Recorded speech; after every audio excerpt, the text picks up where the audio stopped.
எங்களுக்கு வரல. டிஎஸ்பி ஆபீஸ்ல பெட்டிஷன் உங்களுக்கு அனுப்பியாச்சு. என்கொயரி வந்து அது எங்களுக்கு தேவையில்லமா. டிஎஸ்பி ஆபீஸ் பத்தி என்கிட்ட பேசாதமா சார். டிஎஸ்பி ஆபீஸ்ல இருந்து உங்க ஸ்டேஷனுக்கு அனுப்பியிருக்காங்க சார். என்கிட்ட பேசாதீங்க. வந்தா கூப்பிடுவோம்மா. எங்களுக்கு வரலமா சார். வந்து விசாரணை பண்ணார் சார் உங்க உதவி ஆய்வாளர். என்ன பண்ணாரு? யாரு பேசுனா? அவர் பேர் தெரியாது. உதவி ஆய்வாளர் என்கிட்ட பேசினா ரெக்கார்டு இருக்கு. அதுவும் இல்லாம அவரு விசாரணை பண்ணிட்டு எதிர்த்தரப்பு பார்ட்டி அந்த ரமேஷுக்கு வந்து சப்போர்ட் பண்ணி அவன் ரொம்ப நல்லவன், நீங்க தேவையில்லாம இது பண்ணாதீங்க அப்படின்னு சொல்லி செந்தில் என்றவரை மிரட்டி அனுப்பிச்சு விட்டுருக்காரு. அனுப்பவும் திரும்ப நாங்க நம்ம உங்க பெட்டிஷனர் வந்தாங்களா? நீங்க பெட்டிஷன் கொடுக்க வந்தீங்களா ஸ்டேஷனுக்கு? வந்தோம். வந்ததுனாலதானே இவ்வளவு தெளிவா சொல்றேன் சார். வந்ததுனாலதான் இவ்வளவு தெளிவா நான் எடுத்து உங்களுக்கு சொல்லிட்டு இருக்கேன். நீங்க வரலன்றீங்க. இப்ப இருமா போன்ல பேசி எல்லாம் பண்ண முடியாதுமா. என்னை இருந்து பாத்துருக்க வேண்டியதாமா நீ. சார் செக்அப் பண்றாமா. இருமா செக்அப் பண்றோம். அவ உங்க பேர் பெட்டிஷன் என்னது? உங்க பேர் செந்தில் குமார் பெட்டிஷன் சார். சரி நான் பேசிட்டு சொல்றேன்மா. சரிங்க சார். வணக்கம். நமது கைலின் பார்வையில வெளிநாட்டுல ஏமாந்த ஒரு ஏமாளியை நாம் இன்டர்வியூ பண்ணக்கூடிய ஒரு அவலம். ஏன் அப்படின்னா, ஒரு சிலர் வந்து தன்னுடைய குடும்ப கஷ்டம், தன்னுடைய வாழ்வாதாரம் எப்படி நம்ம வந்து எடுத்துட்டு போகணுன்ற ஒரு சில நேரங்கள்ல அவசரமான முடிவுகளை எடுக்கிறாங்க. ஆனா தீர ஆராயாம எடுக்கிற முடிவுனால எவ்வளவு அபத்தங்கள் ஏற்படுகிறது, இதனால எத்தனை பேரு அத சார்ந்து விசாரணை நீதிமன்றம் அப்படின்லாம் போக வேண்டியதை இருக்குன்றதுக்காக தான் இந்த விழிப்புணர்வு பதிவு. நம்ம நிலையத்துக்கு வந்திருக்கவர் செந்தில்குமார். அவர் வந்து தன்னுடைய வாழ்க்கையில வந்து அந்த விசா ஏர் டிக்கெட், ஒரு வாட்டிக்கு 2 வாட்டி வாங்கின ஏர் டிக்கெட் எல்லாமே ஃபேக்குன்னு வந்து சொல்லியிருக்காரு. அவர் எப்படி ஃபேக்குன்னு சொல்றாரு, அவர் என்ன துன்பம் அனுபவிச்சாருன்னு அவர்கிட்டே கேட்போம். வாருங்கள். வணக்கம் சார். நீங்க வந்து விசா வந்து வாங்கினது ஃபேக்குன்னு சொல்றீங்க ஃபர்ஸ்ட், ரெண்டாவது டிக்கெட் ஃபேக்குன்றீங்க. முதல்ல இந்த விஷயம் உங்களுக்கு எப்படி தெரிஞ்சது? நீங்க எப்படி யார் அப்ரோச் பண்ணீங்க? நான் பரங்கிப்பேட்டையில டிராவல்ஸ்ல விசாரிச்சேன். அவங்க இது எல்லாம் ஃபேக்குன்னு சொல்லிட்டாங்க. சரி. நான் உடனே மன்சூரை தொடர்பு போட்டு இது மாதிரி எல்லாம் ஃபேக்கா இருக்கு, நான் பாரு மன்சூர்னு சொன்னேன். மன்சூர் அதெல்லாம் இல்லை, எல்லாம் ஒரிஜினல் தான், அதெல்லாம் நீங்க நம்பலாம் அப்படின்னு சொன்னாரு. நான் சொன்னப்பே மன்சூர் கவனிச்சுதானா நல்லா இருந்திருக்கும். அவரு கொஞ்சம் அலட்சியமா இருந்ததுனால ஃபர்ஸ்ட் வாட்டியும் டிக்கெட் போட்டு ஏமாத்தினாப்புல. நீங்க டிக்கெட் போட்டாங்கல்ல, அந்த டிக்கெட்டை வந்து எடுத்துட்டு நீங்க ஃபிளைட்டுக்கு போனீங்களா? அந்த விமான நிலையத்துக்குள்ள போனீங்களா? ஏர்போர்ட் வரைக்கும் வந்தாச்சு. அதுக்கப்புறம் இன்னும் ஒரு வாரம் கழிச்சு இல்ல, ஏர்போர்ட் வரைக்கும் நீங்க போனீங்க. போனவங்க எப்படி உங்களுக்கு அது ஃபேக்குன்றது தெரிஞ்சது? அங்க என்கொயரியில தெரிஞ்சுதா இல்ல உங்களுக்கு போன் கால்ஸ்ல வந்துச்சா? போன் கால் பண்ணி யார் பண்ணா? போன் பண்ணி சொல்லிட்டாரு. எத்தனை மணிக்கு போன் பண்ணி சொன்னாரு? நைட் சொல்றாரு போன் பண்ணி, நீங்க இப்ப போவனா, அடுத்த வாரம் போய்க்கலாம், எனக்கு அங்க துபாயில ரூம் கிடைக்கல, அதனால அடுத்த வாரம் போய்க்கலாம் அப்படின்னு சொல்றாரு. சரின்னு சொல்லிட்டு அடுத்த வாரமும் ஒரு டிக்கெட் ரெடி பண்ணி போடுறாரு. அதுவும் ஃபேக்கா இருக்குது. ஏர்போர்ட் போகக்குள்ள அதையும் சொல்றாரு, இதுவும் இப்ப எனக்கு இன்னும் அங்க ரூம் அங்கேயே ஆள் இருக்கிறாங்க, இன்னும் ஒரு வாரம் அந்த ஆளு வேலையை விட்டு போறதுக்கு, அதனால நீங்க இன்னும் ஒரு வாரம் கழிச்சு போங்க அப்படிங்கிறாரு. இதைத்தான் நான் அப்புறம் மன்சூர்கிட்ட சொன்னேன். பாரு மன்சூர், அவர் ஏதோ வேலை பண்றாரு, என்னன்னு நீனே பேசிக்கன்னு மன்சூரை கூட்டு விட்டேன். இதுல வந்து நீங்க ரமேஷ் ஏமாத்தினார் சொல்லி நீங்க ஏதாவது தகாத வார்த்தை ஏதாவது பேசிருக்கீங்களா? ஏன்னா உங்க மேல குற்றச்சாட்டு எழுப்ப போறேன், புகார் கொடுக்க போறேன்னு சொல்லியிருக்காரு ரமேஷ் அவர்கள். நமக்கு வேலையே கிடையாது, நமக்கு ஃபுல் அண்ட் ஃபுல் மன்சூர் தான். மன்சூர் உங்களுக்கு உதவி பண்ணாரா? மன்சூர் தான் உதவி பண்ணாரு. என்ன மாதிரி உதவி பண்ணாரு? இங்க இருந்து ராம்நாடு எடுத்துட்டு போய் எல்லா கமிஷனர் ஆஃபீஸ் எல்லாம் கம்ப்ளைண்ட் கொடுத்து அங்கே அவரு வீட்டுக்கும் இவர் வீட்டுக்கும் 40 கிலோமீட்டர் டிஃபரன்ஸ்ல தங்க வச்சிருந்து அவர்கிட்ட பேசி எல்லாம் பணம் வாங்கினது எல்லாம். இதுல உங்களுக்கு என்கொயரியே பண்ணவே இல்லைன்றாங்களே. காவல் ஆய்வாளர் வந்து பாத்தீங்கன்னா எங்களுக்கு கம்ப்ளைண்டே வரல, நாங்க என்னமா பண்றதுன்னு சொல்லி சொல்றாங்க. நானும் மன்சூரும் ஆல்ரெடி கொடுத்துட்டோம். விசாரணைக்கு போனீங்களா? விசாரணைக்கு போய் எஸ்பி இல்ல அந்த லோக்கல் ஸ்டேஷனுக்கு போனீங்களா? லோக்கல் ஸ்டேஷனுக்கு போய் யார் ரைட்டரா இல்ல ஒரு ஹெட் கான்ஸ்டபிளா யார் விசாரிச்சாங்க? எஸ்ஐ ஒருத்தர் இருந்தாரு. அவர் பேரு ஞாபகம் இருக்கா? பேரு ஞாபகம் இல்ல. ஒரு 7:30 மணிக்கு ஒரு எஸ்ஐ இருந்தாரு. அவர் தான் விசாரிச்சாரு. விசாரிச்சுட்டு அவரு ஃபுல் அண்ட் ஃபுல் ரமேஷுக்கு சப்போர்ட்டா தான் அவர் பேசுறாரு. ஏன் ரமேஷுக்கு சப்போர்ட்டா பேசுறாரு அவரு? உள்ளூர்காரங்கிறதுல சப்போர்ட்டா பேசுறாரு போல இருக்கு. அதான் என்ன மாதிரி சப்போர்ட்டா பேசினாரு? சப்போர்ட்டா பேசுறாருன்னா, என்னப்பா அந்த பையன் இந்த மாதிரிலாம் செய்ய மாட்டான், நல்ல பையன், நான் என்ன இதுன்னு அது பாத்துக்கிறேன், நீங்க ஒரு கம்ப்ளைண்ட் எழுதி கொடுத்துட்டு போங்க அப்படின்னு அவர் சொல்ல வர்றாரு.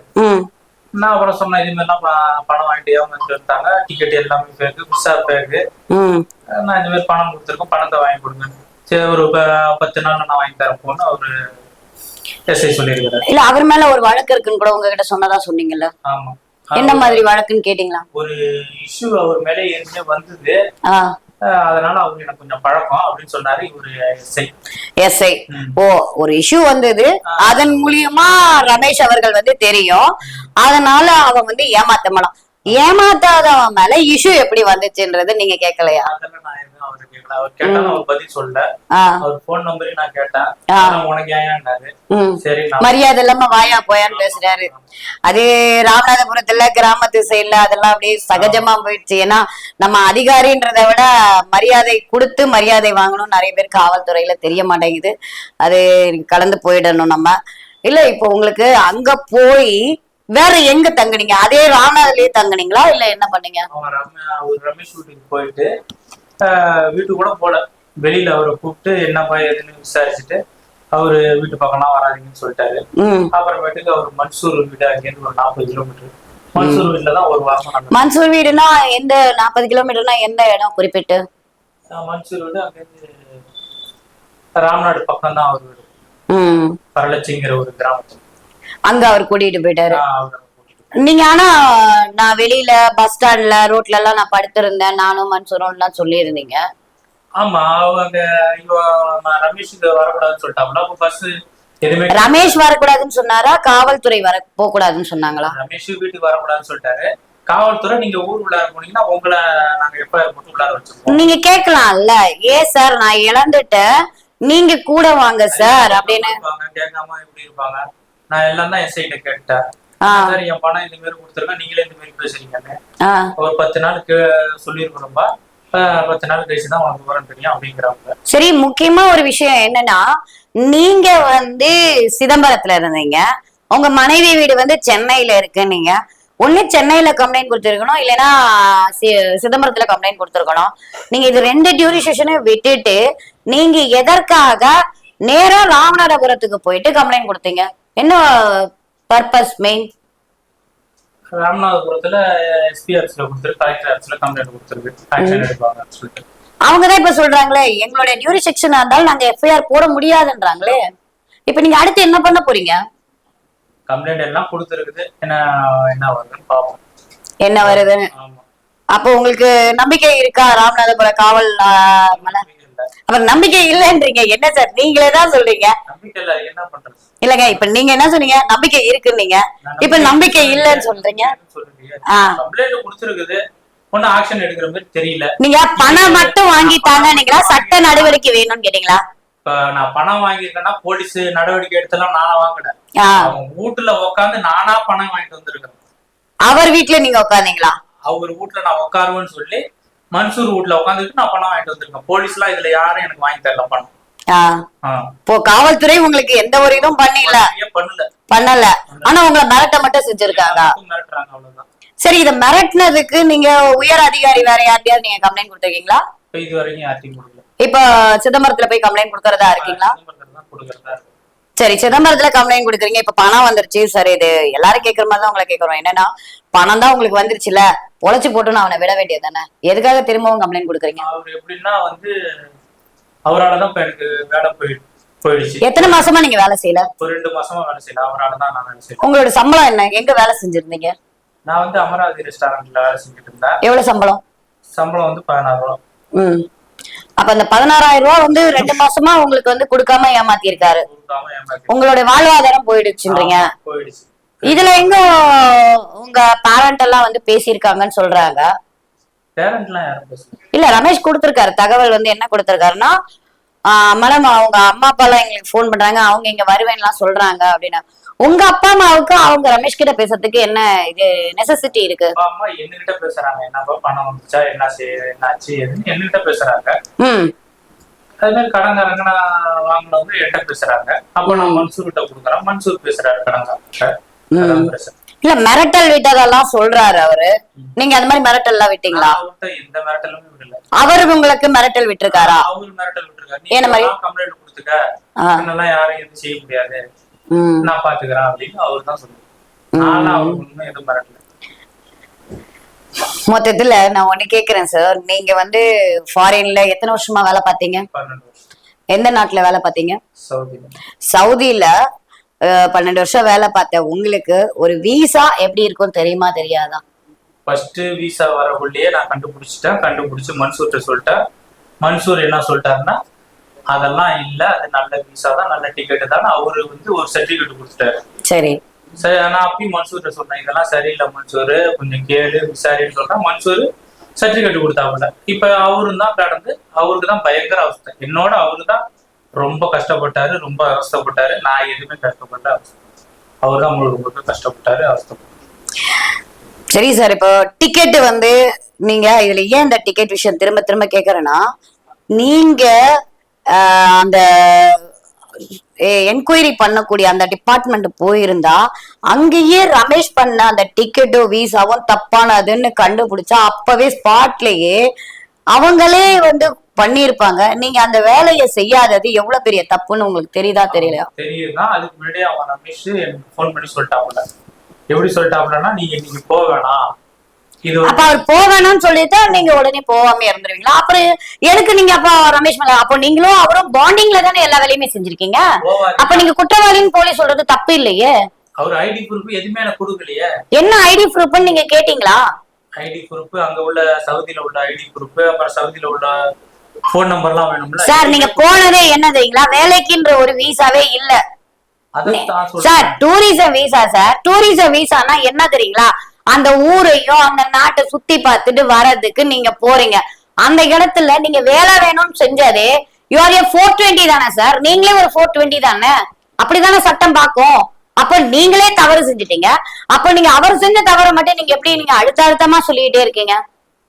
அவர் தான் சொன்னது, இந்த மாதிரி ஹோட்டல்ல இந்த மாதிரி போனாதான் வேலை கிடைக்கும் சொல்லியிருந்தாரு. அதனாலதான் நாங்க. சரி, இதுக்காக எவ்வளவு பணம் வாங்கியிருந்தாரு உங்ககிட்ட?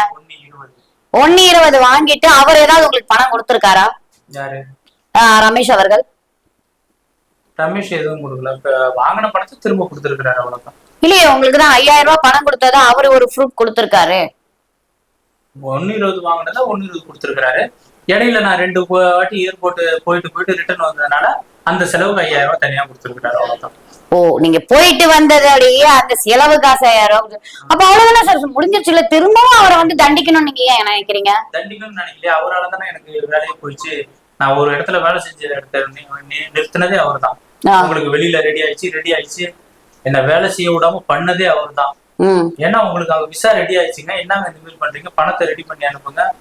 நான் ஒரு இடத்துல வேலை செய்யக்குள்ள அவ்வளவு டார்ச்சர் பண்ணாரு. சரி, இந்த பணம் திடீர்னு கஷ்டப்படுறேன்னு சொல்றீங்க, இந்த பணத்தை எப்படி நீங்க ரெடி பண்ணி இவ்வளவு தூரம் 1,20,000 ரூபாய் கட்டுனீங்க?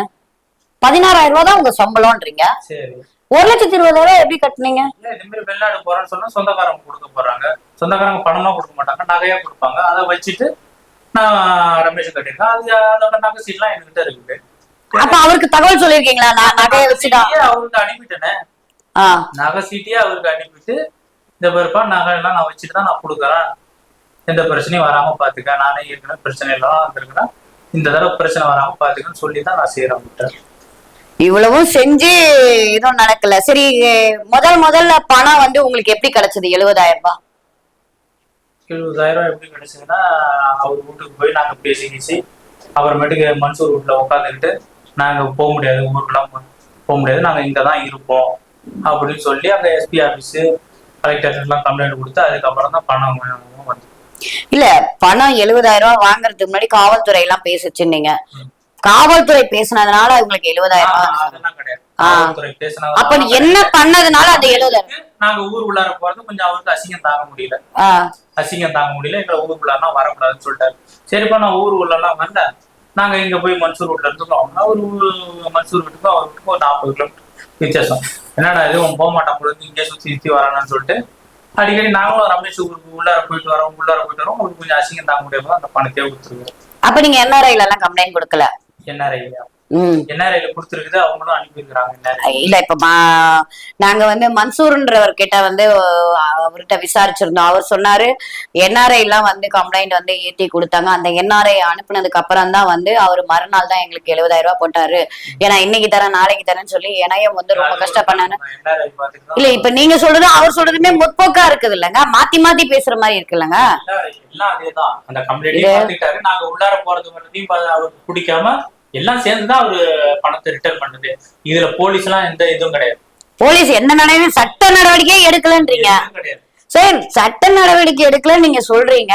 இப்போ நாளைக்கு போலீஸ் உங்க மேல திரும்பி எப்பா நீயே இவ்வளவு தூரம் பண்ணிருக்க, நீயே ஒரு 420 அப்படின்னு உங்க மேல கம்ப்ளைண்ட் கொடுத்தா என்ன பண்ணுவீங்க? இப்போ இப்ப மன்சூர் சார் சொன்னாரு, என்ன சொன்னாருன்னா நாங்க காவல்துறையுடைய எஸ்பி என்ஆர்ஐ எஸ்பி மீனா அம்மையார போய் பார்த்திருந்தோம். அவங்க வந்து உங்க மேல எஃப்ஐஆர் போடுவாங்க அப்படின்னு சொல்லி அவங்க சொன்னாங்கன்றாரு. அவங்க மிரட்டினது உண்மையா? அவங்க மிரட்டினாங்களா இல்ல சாதாரணமா விளையாட்டா சொன்னாங்களா? விளையாட்டாலாம் சொல்ல, நீங்க கம்ப்ளைண்ட் கொடுத்தா உங்களையும் தான் உங்க மேலேயும் தான் எஃப்ஐஆர் வரும், உங்களையும் தான் கைது பண்ற மாதிரி இருக்கும்னு சொன்னாங்க. நான் அவங்கள்ட்ட தான் கேட்டேன், என்ன எதுக்கு கைது பண்ணுவீங்க? நானா இந்த போலீஸில் வேலை பண்ணேன்னு. ஆமாங்க அப்படிதான் ஒரு விசாரணையில வந்தான்னு அவங்க சொன்னாங்க. நீங்க கேட்க வேண்டியது, நீங்க எழுத்துப்பூர்வமா எங்களுக்கு அப்படிதான் வரும்னு எழுதி கொடுத்தாங்க. ஏன் கேட்கல? நான் கேட்கல. நான் என்ன சொல்றேன்னா நீங்க என்ன செய்யணுமோ செய்யுங்க, மொத்தத்துல நடவடிக்கை எடுக்கணும் அப்படின்னு சொல்லிட்டாங்க. நடவடிக்கை எடுக்கணும். சார் இதுல ஒரு விஷயம் என்ன தெரியுங்களா, நீங்க நடவடிக்கை கேக்குறீங்க. உங்க நடவடிக்கை எங்க வரும்னா நீங்க சம்பந்தப்பட்ட இடத்துல எங்க பணம் டிரான்சாக்சன் பண்ணீங்க. இப்ப பணம் வந்து எப்படி கொடுத்தீங்க? ஜிபே மூலமா கொடுத்துருக்கீங்க. குடுக்கறப்ப எந்த இடத்துல இருந்தீங்கன்னு பர்டிகுலர் அவங்களும் வந்து செக் பண்ணுவாங்கல்ல சார்? அது வந்து நீங்க சிதம்பரத்துல கொடுத்தீங்களா, எங்க கொடுத்தீங்க? சிதம்பரத்துல இருந்து. சிதம்பரத்துல இருந்து கொடுக்குறீங்கன்னா அப்போ ஃபர்ஸ்ட் கம்ப்ளைண்ட் நீங்க யார்கிட்ட கொடுத்துருக்கணும்னா சிதம்பரத்துல தான் நீங்க கொடுத்துருக்கோம். ஐ மீன் கடலூர் மாவட்டத்துல எஸ்பி கிட்ட பார்த்துதான் நீங்க கொடுத்துருக்கணும். நீங்க ஏன் ராமநாதபுரத்துக்கு போனீங்க? சரி ஆக்ஷன் எடுப்பாங்கன்னு சொல்லிட்டு அங்க கொடுத்து. எப்படி சார், இது என்ன சார் கேள்வி? ஆக்ஷன் எப்படி எடுப்பாங்கன்னு நீங்க சொல்றீங்க? ராமநாதபுரத்துல ரமேஷ் வீட்டுக்கு பர்டிகுலரா போகிறதுக்கு என்ன காரணம்னு கேக்குறோம். என்ன காரணம்னா அவர் அங்கதான் இருக்கிறாரு, அங்க கம்ப்ளைண்ட் கொடுத்து ஆக்ஷன் எடுப்பாங்கன்னு அங்க போயிடுவோம். ஓ, அவர் அந்த ஊர்க்காரரு, அதனால ஆக்ஷன் எடுக்கணும்ன்றதுக்காக நீங்க போய். ஆனா அது முட்டாள்தனமான வேலை இல்ல சார்? தெரியாதனமா ஏதோ செய்யறோம், அவ்வளவுதான். தெரிஞ்ச செய்யறோம் சார். அப்படி இல்ல, தெரியாதனம்ன்றது இல்ல. நீங்க வந்து ஓரளவுக்கு பேசிக் படிச்சிருக்கீங்க, இவ்வளவு தூரம் வேலை பார்த்திருக்கீங்க. சோ உங்களுக்குன்னு ஒரு ஜென்ரலா 4 பேர்கிட்ட கேக்குறப்போ சொல்றீங்க. இப்ப நீங்க ஒரு வார்த்தை கூட சொன்னீங்க, நான் முதல்ல வீசாவே ஃபேக்குன்னு நான் மன்சூர் கிட்ட சொன்னேன் அப்படின்றீங்க. மன்சூர் சொல்றாரு நான் டிக்கெட் கொடுக்குறப்பெல்லாம் இது எல்லாமே கிளியரா தான் இருந்தது, அவன் ஏமாத்துனது எனக்கே தெரியல, நானே ஷாக் ஆயிட்டேன்றாரு. அப்போ நீங்க முதல் டைம் சொல்றப்பவே நீங்க அந்த ரிட்டர்ன் அந்த பணத்தை அனுப்பாமே இருந்திருக்கலாமே. நீங்க ஏன் திரும்ப பணத்தை அனுப்பிட்டு நீங்களே அவனை குற்றம் செய்ய வச்சுட்டு அப்புறம் குற்றம் செஞ்சுட்டான்னு சொல்றது எந்த விதத்துல நியாயம்? அவரு நமக்கு யாருன்னு தெரியாது, நமக்கு மன்சூர் தான் தெரியும். அவன் மன்சூர் தான் பணம் போட சொன்னதா? மன்சூர் தான் பணம் போட சொன்னது. ஃபைனலா நீங்க சொன்னீங்கல்ல ஒரு 20,000 ரூபாய் கொடுக்கணும்னு சொன்னீங்கல்ல, அந்த 20,000 ரூபாய் நீங்க வச்சுட்டு நீங்க அந்த ஊருக்கு போய் கொடுத்துருக்கலாம்ல. எதுக்காக அந்த பணத்தை கொடுத்தீங்க? இல்ல மன்சூர் தான் எல்லாத்தையும் போட்டாதான் அவர் வரும்னு சொன்னாரு. அவர் சொன்னதுதான் நம்ம செய்யணும். சரி, அப்ப போட்டதா அந்த டிக்கெட் தான் போகல. ரெண்டாவது டிக்கெட் வந்தப்ப ஏன் போகல? ரெண்டாவது ஃபேக் டிக்கெட். அது எப்ப தெரிஞ்சது ரெண்டாவது டிக்கெட் ஃபேக்னு? அதுவும் டிராவல்ஸ்ல விசாரிக்கும் போது தான் தெரிஞ்சது. அவர் என்ன சொன்னார், ரமேஷ் என்ன சொன்னார்? அந்த மாதிரி ஆடியோ எல்லாமே வச்சிருக்கீங்களா? அவர் சொன்னதுக்கெல்லாம் ஆதாரம் இருக்கா? சார் முக்கியமா என்னன்னா நீங்க சொல்லக்கூடிய ஒவ்வொரு வார்த்தைக்கும் நீங்க ஆதாரத்தை கொடுத்தாதான் மக்கள்கிட்டையும் காவல்துறையிலையும் நீதித்துறையிலையும் உங்களுக்கு சப்போர்ட் கிடைக்கும். நாங்க மீடியாவில போடுறதுனால உடனே உங்களுக்கு நல்லது நடக்குமான்னு ஐம் சாரி சார், அது எந்த அளவுக்கு வந்து சொல்ல முடியாது. நீங்க உரிய ஆதாரங்கள் மக்கள் மத்தியில கொடுத்தா மட்டும்தான் காவல்துறை உடனடி நடவடிக்கை எடுப்பாங்க. அனுப்புன விசா டிக்கெட் செக் பண்ணாலே அவர் எவ்வளவு ஒரு ஃப்ராடு போர்ஜரி. அவர் திருடாங்கிறதுக்கு அவர் திருப்பி கொடுத்த பணமே சரியா போச்சு சார். அவர் வந்து மன்சூருடைய நட்புக்காக உங்களுக்கு திருப்பி கொடுத்திருக்காரு. அவர் வந்து உங்களுக்காக கொடுத்தாருன்னு சொல்ல முடியாது இல்ல.